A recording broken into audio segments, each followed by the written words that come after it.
जनगणना हो जाने मात्र से ही आपका जीवन नहीं सुधर सकता।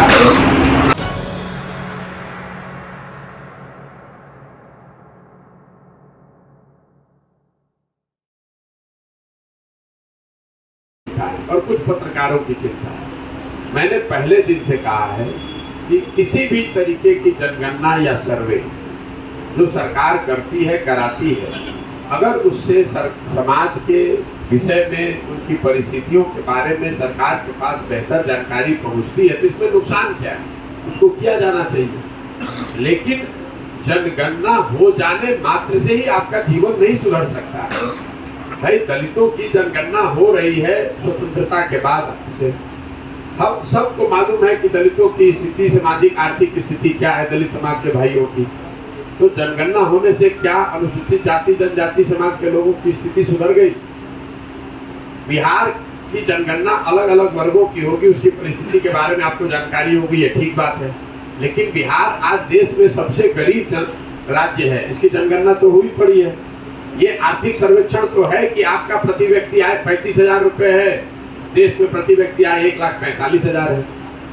ये आर्थिक सर्वेक्षण तो आपके पास है, तो आप क्यों नहीं सुधार रहे हैं? भाई, जनगणना हो जाने से अगर लोगों की जिंदगी सुधर जाती तो अब तक पूरा इंडिया हर 10 साल में जनगणना होता, सारे गरीब लोग अच्छे हो गए होते। ये तो समाज को बांटने का, इस पर राजनीतिक तौर पर समाज को दो भाग कर दे। कुछ लोग इसका विरोध करने लगे, कुछ लोग इसके पक्ष में खड़े हो जाए, उनको ये भ्रम हो जाए कि ये जनगणना हो जाएगी तो उनका जीवन सुधर जाएगा। इस चक्कर में जातिवादी जो पार्टियां हैं वो एक बार और चुनाव जीतकर आ जाएंगे और 5 वर्ष में कुछ कर नहीं पाएंगे। हम लोग बिहार के नहीं हैं, हम बिहार के सरकारी स्कूल से नहीं पढ़े हैं, हम अंग्रेजी नहीं बोल रहे हैं, हम फ्रेंच नहीं बोल रहे हैं, भोजपुरी हमसे बढ़िया बोलेगा वो लोग। नीतीश कुमार, आप तेजस्वी यादव हमसे बढ़िया भोजपुरी बोलेगा, लेकिन उसको ना भोजपुरी बोलने आता है ना उसको अंग्रेजी बोलने आता है। कभी जीवन में कुछ ना पढ़ा ना कुछ समझाओ, क्या बोलेगा? वो खाली बकवास करेगा खड़ा होकर, किसी विषय का ज्ञान है नहीं। दूसरे पर खाली ये कभी जाति के नाम पर, कभी धर्म के नाम पर, कभी भाजपा आ रहा। आप पूछ रहे रोजगार नहीं है तो कहता है भाजपा को रोको। आप पूछ रहे भैया शराब माफिया, बालू माफिया क्यों है तो कह रहा जातीय जनगणना करो। अरे कराओ भाई जातीय जनगणना, पहले ये ना बताओ कि शराब माफिया और बालू माफिया से जुड़े हुए लोग, पत्रकार बंधु आप लोग बैठे हुए हैं, कौन लोग हैं? आप नहीं जानते कि राज्य स्तर पर बालू माफिया कौन है? एक दल के सारे लोग हैं जो बालू माफिया का यहाँ काम कर रहे हैं, सबको मालूम है। ऐसे ही चल रहा है बालू माफिया, पूरे राज्य को बालू का खनन का केंद्र बना दिया और कहता है कि हमको क्राइम और क्रिमिनल से हमको लगाव नहीं है। मतलब ये तो ऐसी बात हो गई कि बाघ ये कहे कि हमको मांस से लगाव नहीं है। आरजेडी का लीडर कह रहा है कि हमको क्राइम से मतलब, हम तो क्राइम और क्रिमिनल किससे सिंपैथी नहीं है। भाई, तुमसे, तुम्हारे पार्टी से ज्यादा क्रिमिनल और क्राइम करने वाले लोग इस देश में किस पार्टी में, बताओ?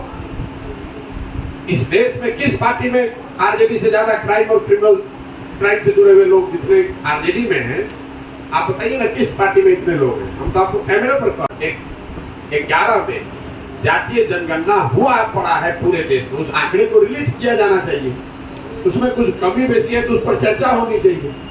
और उस समय, उसके बाद से नीतीश कुमार कितने साल रहे हैं भाजपा के साथ? आपने कभी पूछा नीतीश कुमार से काहे नहीं उसको रिलीज कराए? हम नहीं रिलीज कराए तो उस समय काहे नहीं छोड़े भाजपा को? जब मुख्यमंत्री भाजपा बना दिया तो उस समय अच्छा लग रहा था। जब भाजपा मुख्यमंत्री हटाने के लिए सोच लिया तो उस समय आपको जातीय जनगणना याद आ रहा है। आपसे होशियार और बिहार की जनता से बेवकूफ कोई नहीं है। अरे, यहाँ जो काम है वो आप काम कर नहीं रहे हैं। यहाँ बच्चों के पढ़ाई का व्यवस्था नहीं कर रहे हैं। लोग यहाँ शराब आपके बेवकूफी की वजह से, सरासर नीतीश कुमार की बेवकूफी और उस आदमी के अहंकार की वजह से सैकड़ों लोग अवैध शराब पीकर उनकी मृत्यु हो रही है। इस पर आप कुछ बोल नहीं रहे। जातीय जनगणना में उलझ गए। यहाँ उद्योग, लोग बेरोजगारी से मर रहे हैं तो कह रहे हैं समंदर नहीं है। अरे भाई, जब आप मुख्यमंत्री बने तो समंदर था वो हट गया है।